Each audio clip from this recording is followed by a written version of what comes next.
સમાચાર વડોદરાથી મળ્યા છે, જ્યાં વડોદરામાં અસામાજિક તત્વો બેફામ છે. એક્ટિવા લારી સાથે અથડાતા બબાલ કરી તુલસીવાડી વિસ્તારમાં મારામારી થતા માહોલ તંગ બન્યો.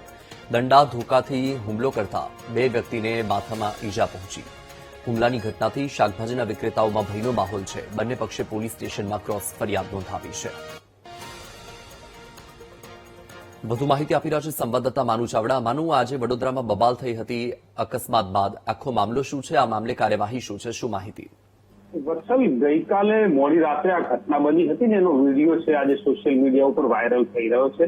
વડોદરાનો તુલસીવાડી વિસ્તાર છે, ત્યાં એક્ટિવા શાકભાજીની લારી સાથે અથડાયું અને શાકભાજી વાળાએ જયારે એક્ટિવા વાળાને ઠપકો આપ્યો ત્યારે મારામારી ઉપર ઉતરી આવ્યા. કેટલાક મિત્રોને બોલાવી દંડા ધોકા સાથે હુમલો કરવામાં આવ્યો. બે વ્યક્તિને માથાના ભાગે ઈજાઓ થઈ છે અને સારવાર માટે ખસેડવામાં આવ્યા.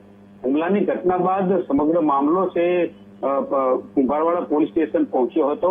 બંને પક્ષ દ્વારા સામસામે ફરિયાદ નોંધાવવામાં આવી છે. અત્યારે હાલ કુંભારવાડા પોલીસ તપાસ કરી રહી છે, પરંતુ જે રીતે ધોકા દંડા લઈ અને હુમલો કરવો એ અસામાજિક પ્રવૃત્તિ છે અને લોકો બેફામ બની રહ્યા છે ને એના કારણે સામાન્ય શાકભાજીના વેપારીઓ છે અત્યારે ભયનો માહોલ જોવા મળી રહ્યો છે. જી વાત. જી, માહિતી બદલ આભાર માનું.